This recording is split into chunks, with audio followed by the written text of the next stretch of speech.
전에 발제하신 두 분의 말씀을 잘 들었는데 뭐 기본적인 얘기고 그다음에 언론이 왜 이렇게 돼 지금 현재 언론이 왜 이렇게 됐느냐에 대한 문제의 지적 같습니다. 근데 저는 좀 다른 시각에서 한번 이 문제를 지적해보고 싶어요. 이게 지금은 언론사가 있는지 잘 모르겠어요. 지금은 네이버 뉴스가 있고 공영방송만 있습니다. 그러니까 모든 뉴스의 대부분은 네이버를 통해서 사실은 정보를 취득하죠. 그러니까 보통 일반인들은 조선일보 기사, 동아일보 기사, 한겨레 기사인 거를 잘 모릅니다. 그냥 네이버 뉴스를 보고 합니다. 그러면 언론에서의 유통시장의 왜곡 이 얼마나 심대하다라는 것들을 알 수 있는 거예요. 예. 그러니까 네이버가 언론이냐 아니냐는 저는 네이버가 언론이 아니라고 얘기하는 사람들한테 꼭 한번 얘기해주고 싶어요. 무까지가 언론이냐 아니냐. 무까지는 언론이에요. 연합뉴스의 기사를 갖다가 아침에 지하철에 배포를 하지만 그 사람들은 언론사입니다. 왜? 편집을 하기 때문에.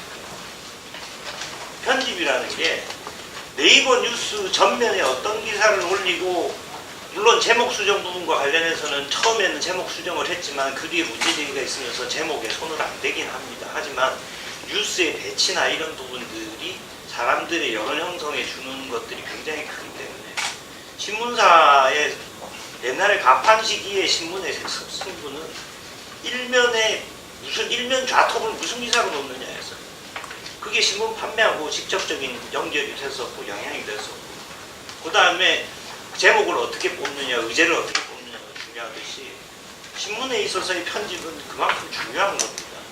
위치나 배열만큼 중요한 거예요. 기사 작성이 기사의 콘텐츠의 내용도 중요하지만 사실은 배치가 상품성을 굉장히 높여주는 거기 때문에 편집이라고 하는 부분과 관련해서 제일 중요한 부분은 사실은 기사의 배열입니다. 근데 그 기사 배열을 네이버가 하고 있어요. 그런데 언론사가 아니라고 얘기를 하면 그게 말이 안 되는 거고 왜 그러면 지금까지 매년 선거가 끝나고 난 이후나 이런 때 되면 대선이 끝나고 난 이후가 되면 이런 문제들이 거론이 되는데 제가 실질적으로 왜 개선이 안 되냐 하는 부분들을 경험한 적이 있어서 잘 압니다. 문제가 생기면 네이버는 그 문제에 대한 본원적 해결을 안 하려고 그래요. 그러니까 네이버를 협박하는 가장 큰 수단은 뭐였었냐면 너네 신문사 등록하라는 거였어요. 언론사로서 등록해라. 그 책임을 져라라는 거였어요. 그 다음에 네이버가 이 각 언론사에게 제공하는 기사 제공으로 만드는 계약으로 인해서 제공하는 돈이 있습니다. 언론사들은 그때마다 그 돈을 인상시키려는 협상의 도구로 썼지 기본적으로 그 문제, 본원적인 문제를 해결하려고 노력을 안 했어요. 물론 노력하는 언론사도 있지만 제가 보면 그 정권의 이해관계에 따라서 의견을 달리하기 때문에 언론사들 자체가 합의가 안 되더라고요. 처음에는 다 합의를 해요. 그런데 뒤로 돌아서서 보면 네이버가 각계격파를 합니다. 각각의 언론사들을 만나서 너희는 어떻게 해줄 테니 이번에 이렇게 해달라 저렇게 해달라 이런 것들에 로비를 해요. 그러면서 언론 스스로가 무너지는데 결국에 이런 문제는 뭐냐면은 그 언론 환경이 돈의 지배를 받기 너무 쉬운 구조로 열악해져 있다라는 거예요. 그런데 정부가 어떻게 예산을 지원하냐 언론에 대해서 한국 언론진흥재단에서 제가 알기로는 한 몇 년 전까지만 해도 한 60억 정도 정부 예산을 직접 출연을 해서 매년 지원을 하고 있어요. 근데 연합뉴스에는 얼마를 지원하냐면 지금 한 400억 정도 될 거예요. 그게 그 관영 기관통신사라는 이름으로 그 법에 의해서 지원을 해요. 그러면은 네이버 뉴스에 지금의 핵심이 가장 많은 뉴스거리를 제공하는 게 어디냐면 연합뉴스예요. 연합뉴스는 옛날에 통신사라고 하면은 어떤 평론이나 개인적인 그런 것들을 안 달고 팩트의 전달을 위주로 했죠. 근데 지금은 일반 신문사와 똑같습니다. 분석도 하고 평가도 하고 거기에 다른 자기네 의견도 달고 해요. 그러면 그런 통신사에다가 왜 1년에 400억이 넘는 매년 그 문화관광부 예산 속에서 그 연합뉴스는 4월, 5월쯤 되면 이제 내년도 예산을 잡아야 되기 때문에 문광부하고 끊임없이 협의를 합니다. 그 협의하는 과정에서 어떤 일이 일어나겠어요? 정부에게 부정적인 기사를 쓰기가 힘들어요. 굉장히 중요한 포션들의 예산 지원을 받기 때문에. 그런데 그런 정부의 예산에 의해서 휘둘리기 쉬운 언론들이 네이버의 전면에 포진된다는 거예요. 그래서 과거의 연합뉴스 기사의 제목은 굉장히 드라이했어요. 근데 지금 한번 보세요. 자세히 보면 제목들이 일반 어떤 정파성을 가진 신문의 기사처럼 나오는 경우가 있고, 그렇게 뽑아진 제목들이 네이버의 톱뉴스나 굉장히 중요한 면의 뉴스의 상단에 꽂혀 있어요. 그러면 그런 것들이 왜 어떻게 상단에 꽂힐 수 있냐? 그러면 이 기계적 조작이 가능하다는 거잖아요. 그 과거에도 그랬어요. 이게 드루킹 사건이 어제 오늘의 문제가 아니에요. 이게. 과거에도 충분히 매크로라는 그 프로그램이 이번 대선 때 그냥 만들어진 게 아니에요. 그전에도 이와 같은 방식의 프로그램들은 다 존재했어요. 그리고 그거를 써왔어요.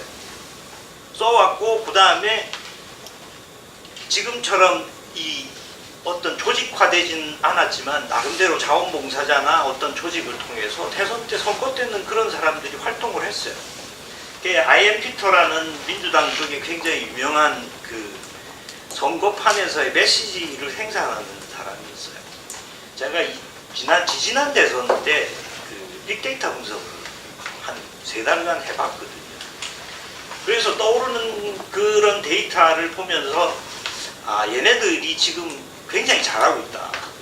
이런 것들이 분석이 되거든요. 근데 그렇게 하려고 하면은 얘네들이 이 네이버나 이런 포탈에서의 뉴스를 어떻게 움직일 수 있느냐에 대한 구조를 알아야 돼요. 근데 사실은 네이버 공개 안 하거든요. 그거를 공개를 안 하는데 이 사람들은 어떻게 아느냐? 그러면 뭐 청와대 그 민원 25만, 20만 뭐 이렇게 얘기하는데 그 조작 가능하다. 사람이 우리가 네이버의 아이디를 몇 개를 만들 수 있냐면 한 5개 만들어요. 핸드폰 하나로. 그 다음에 페이스북이나 구글 같은 경우에는 이메일을 무제한 행성할 수 있어요. 전화번호 몇 개 가지고 있으면 몇백 명 정도의 그런 것들을 얼마든지 만들 수 있는 게 현실이에요. 그리고 그걸 어떻게 제한하냐? 어떻게 막겠어요? 현실적으로 막을 방법이 없어요. 사실상. 근데 네이버가 그런 부분들과 관련해서 막는 여러 가지 기술적 방법들은요, 금방 깨집니다. 뭘 하나 만들어 놓으면 그거를 넘어설 수 있는 것들을 또 만들어요.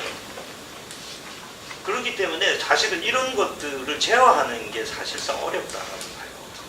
그래서 지금 뭐 굉장히 뭐 제목이 주제가 언론의 올바른 방향 뭐 이렇게 했는데, 언론의 올바른 방향은 전에 두 분이 원체 말씀을 잘 해주셔서 그 방향으로 잘 가면 될 것 같고, 저는 그 뉴미디어 시대에서의 이 언론의 왜곡과 관련한 부분들에 조금은 집중하고 싶습니다. 그래서 왜곡이 일어나는 것들, 왜곡이 일어나는 부분 중에 가장 몇 가지 원인 중에 하나가 뭐 돈이나 권력에 의해서 왜곡이 일어나고 있습니다.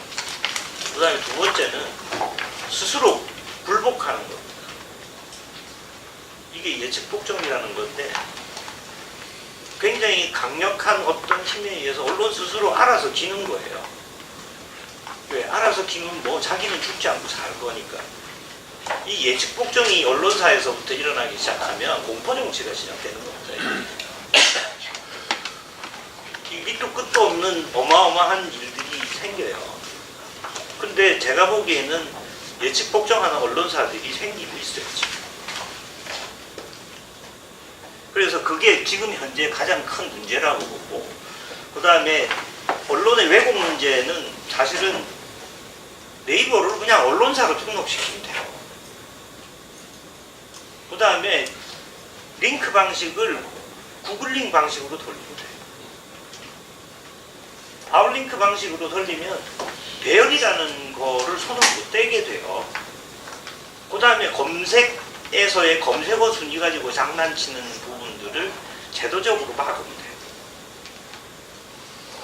그 세 가지를 금지시키면 사실은 별로 효용 가치가 떨어져 버려요. 그래서 거기 조작해야 될 이유를 못 찾게 돼버리는 거예요. 그러니까 본원적인 뿌리를 없애버려야지 근본적으로 조작할 수 있는 개연성과 가능성을 열어놓고 거기서 무슨 해법을 찾는다고 하는 건 해법이 아니라고 봅니다. 그래서 기본적으로 그런 부분들에 대한 것들을 없애버리는 게 가장 좋은 방식이다. 네이버가 늘 자신있게 얘기하는 게 이거였어요. 우리는 언론을 가지고 우리가 돈벌이가 되는 게 아니라 우리는 손해라고 맨날 얘기해요. 그래 난 물어봐요. 아니 내가 손해나는 장사를 왜 하냐 그러면 하지 말지. 그럼 그래도 자기는 해야 된대요. 그러면서 아무것도 공개를 안 해요.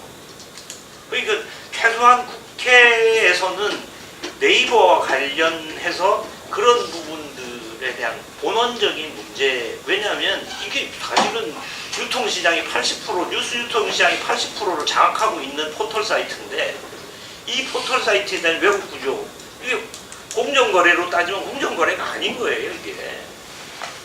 공정거래법으로도 얼마든지 유통의 왜곡 구조를 제어할 수 있다고 봐야죠.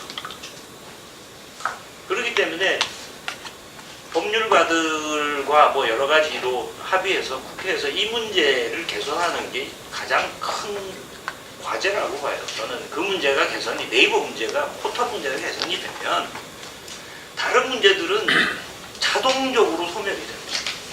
자동적으로 소멸되고, 왜 포털이 이렇게 되면 광고 시장에, 인터넷 광고 시장의 80%를 포털이 가져가고 있어요. 그러니까 포털에 종속될 수밖에 없어요. 그 다음에 각 언론사들은 뉴스가 선정적일 수밖에 없어요. 왜? 포털이 노출하는 제목, 검색어. 그러니까 어뷰징이라는 문제가 생기고 청소년에 대한 뭐 이런 괴성 문제가 생기고 이런 모든 문제가 거기서부터 다 생기는 거예요. 그러니까 그걸 아웃링크 방식으로 만들어버리면 그러니까 유통구조에 왜곡된 어떤 집중된 뉴스 유통구조를 조금 더 이렇게 강력하게 유통구조. 신문이 옛날에는 그 신문 배포망을 가졌다가 이제 그 정부가 언론 지원 사업으로 해서 배포망 지원 사업을 한 적이 있죠. 그 열악한 신문사들은 배포하기가 힘드니까. 그렇듯이 그런 방식으로 각각의 신문들이 살아갈 수 있는, 예를 들어서 그런 지원에 훨씬 더 신경을 써야지 이렇게 다 몰려있는 부분들을 그대로 놔두고 여기서 무슨 해결을 찾는다고 하는 거는 아무 해결도 안 돼요. 왜? 정치부 기자들이 지금 다 아시겠지만은 20대, 아니 30대 초반의 젊은 어린아이들이 국회를 막 돌아다니면서 기사를 씁니다. 뭐가 뭔지도 잘 모르고 기사를 써요. 그런 기사가 막 돌아다녀요. 그리고 누가 뭐 얘기를 하면 이렇게 기사를 쓰라 그러면 그렇게 씁니다. 이게 기자인지 대필자인지 잘 모르게 기사를 써요. 그런 이유가 생기는 가장 근본적인 문제가 뭐냐면 수익시장이 왜곡이 돼버려서 그래요. 먹고 살기가 힘든 거예요. 그러니 애들을 쓰는 거예요. 그 애들을 쓰니 기사가 나오는 게 그 수준밖에 안 나와요. 지금 뭐 제가 언론사 입장에서 이런 얘기를 말씀을 드리는 거지만 실제로 그런 근본적인 두 가지 문제를 개선을 해야 사실상 이 왜곡된 부분과 관련한 것들이 해소가 될 거라는 게 제 생각입니다. 이상입니다.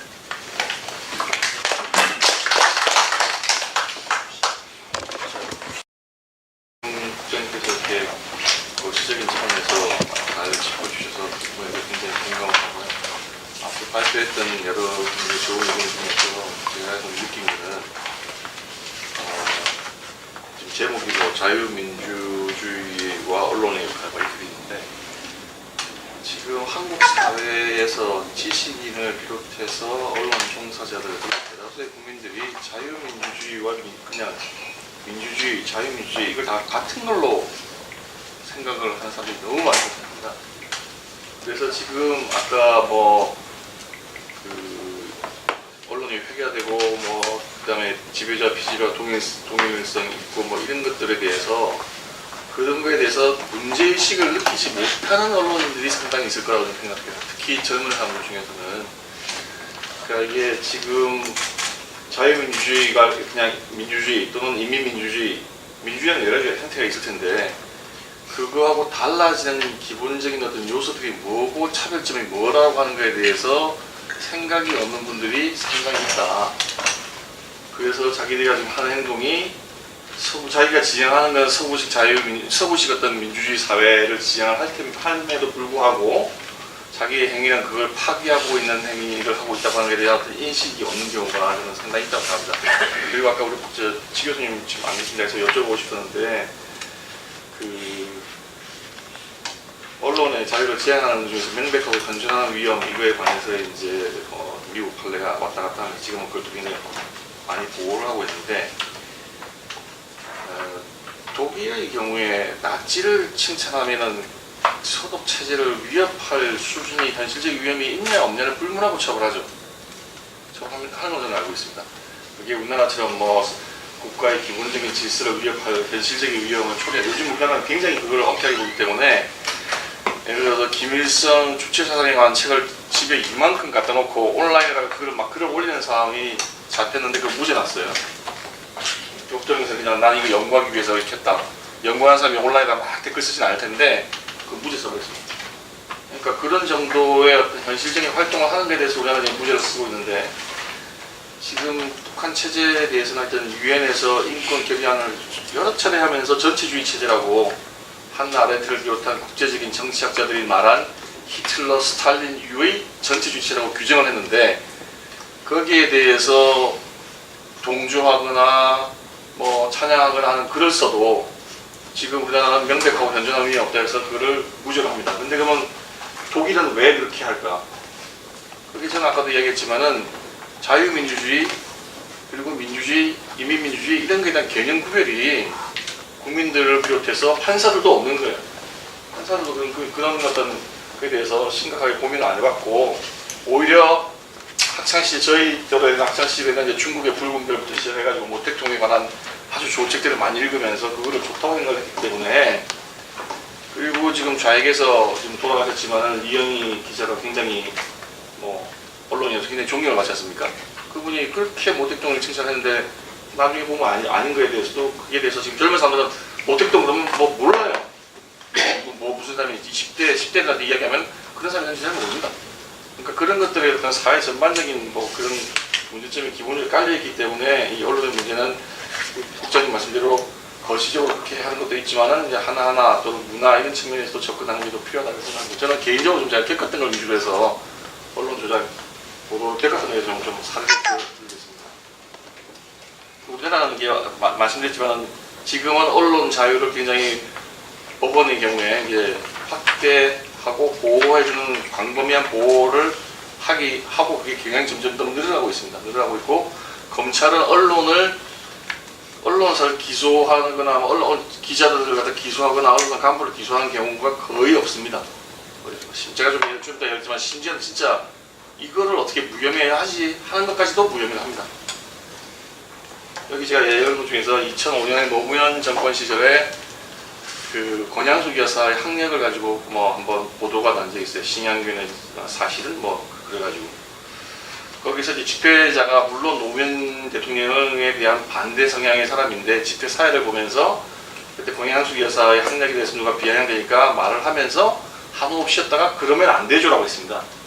우리는 그렇게 하면 안 되죠. 그게 이제 결국은 이 사람도 노무현 대통령에 대해서 반대하지만은 집회 사회를 보는 공식적 입장이니까 그렇게 학력을 가지고 영부인을 비하면 안 된다고 발언했는데 앞부분을 뒷부분을 딱 잘랐어요.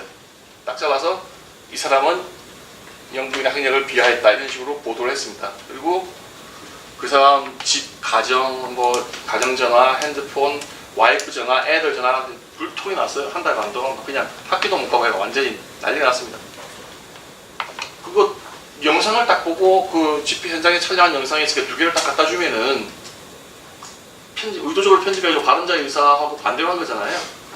민사에서는 뭐 꼴랑 1,000만 원 더 이상이 났는데 형사는 무혐의셨습니다. 형사는 무혐의셨어요. 무혐의.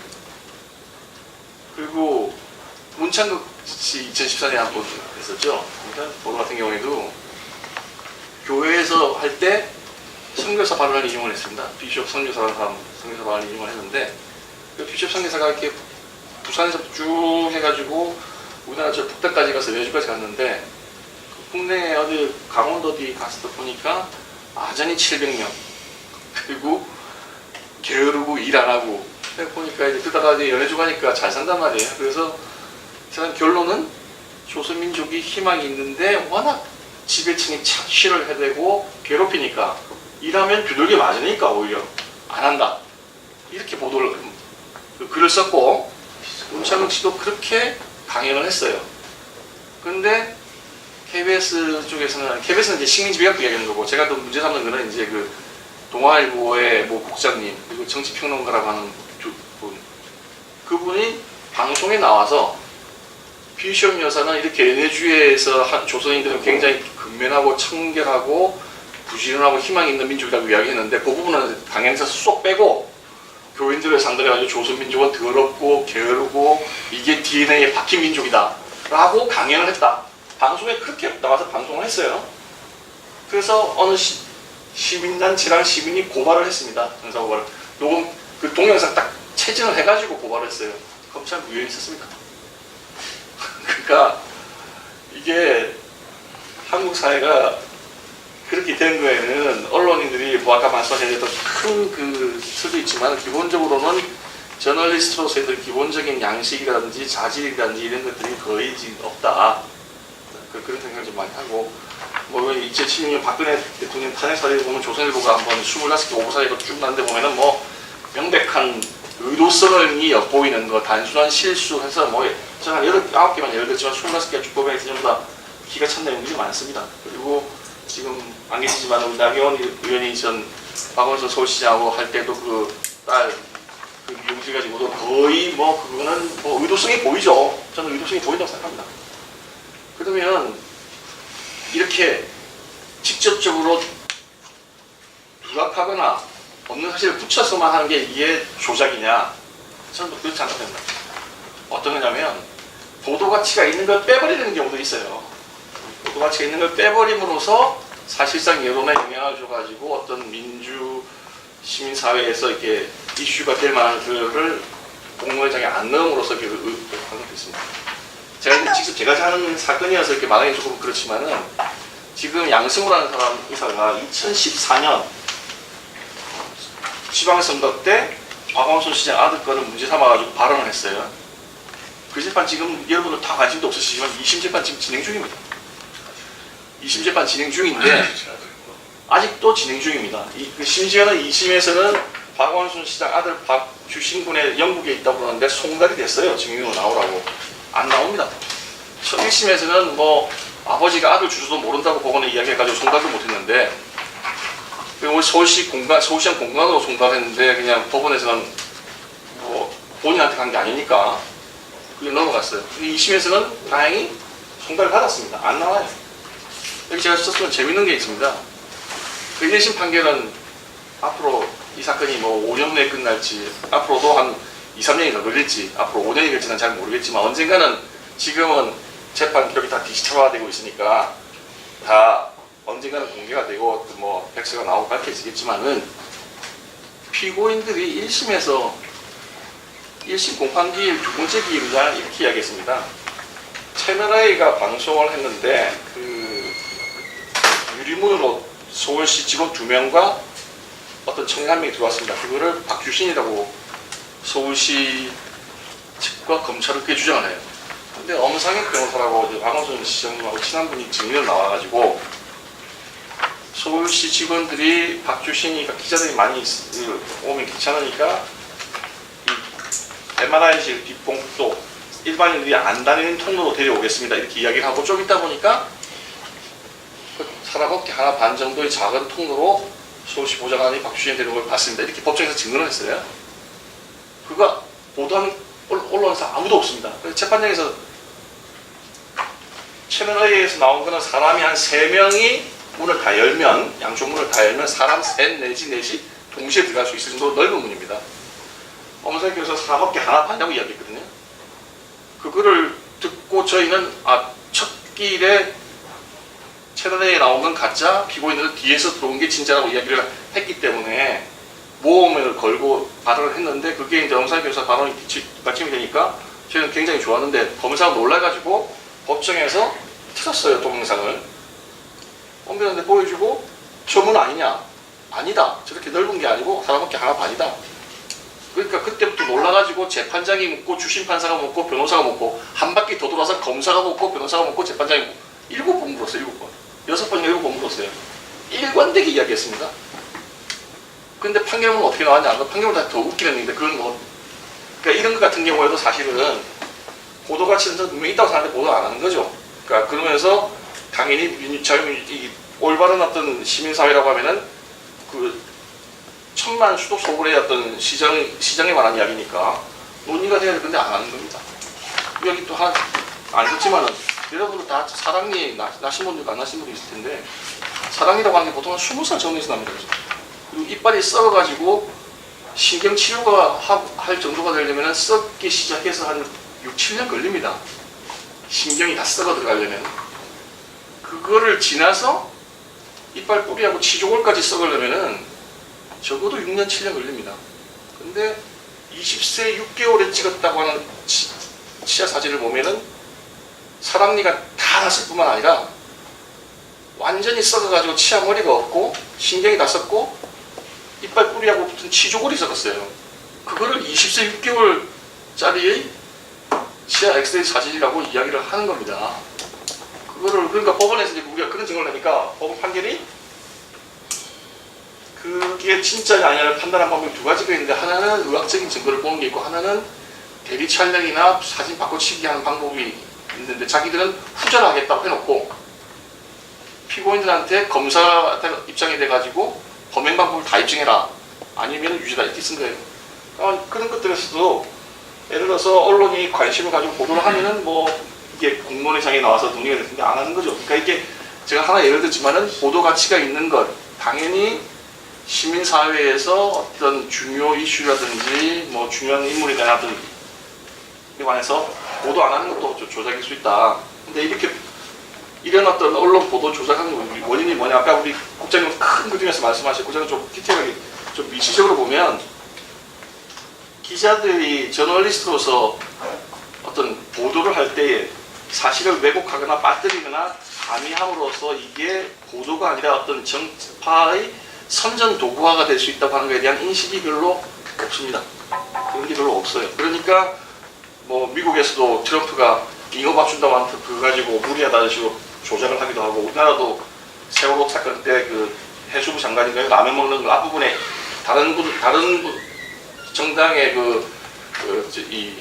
지방자치단체도 같이 먹고 있는데 그 부분은 딱 자르고 장관권만 놨죠.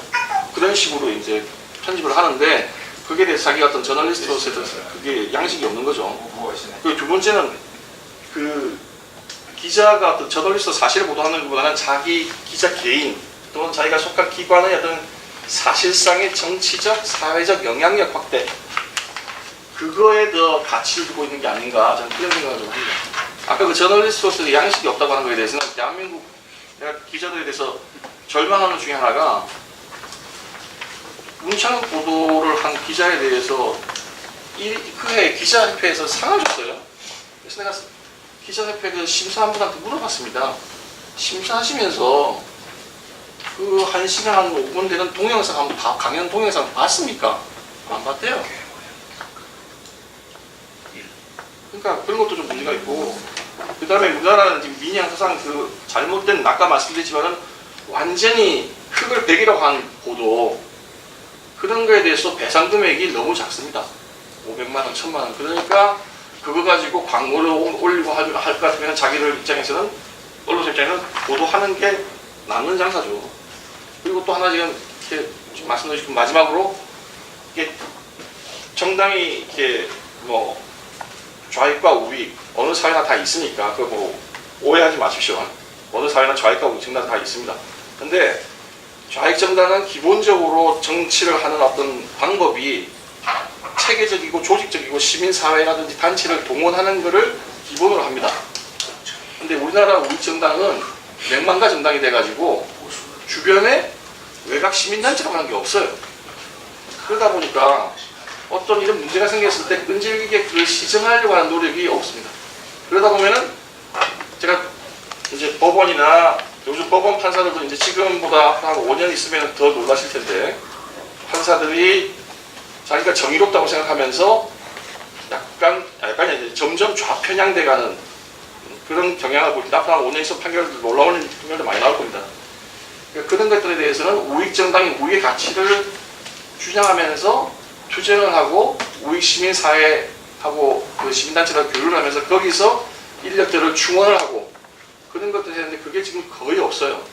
그런데 지금 좌익 쪽에서 보면은 어떤 보도가 문제가 있다 그러면 그거를 시민사회에서 문제를 제기하면 그 다음에 보도가 나가고 그거를 다시 정치권에서 국회에서 끌고 와가지고 이슈화하고 그걸 다시 보도하고 해서 이게 점점 사회 이슈화 되는데 지금 우익 정당은 그런 문제에 대해서 거의 관심이 없고 제가 최근에 또 놀란 건 한국당은 거기에 대한 예산이 없습니다.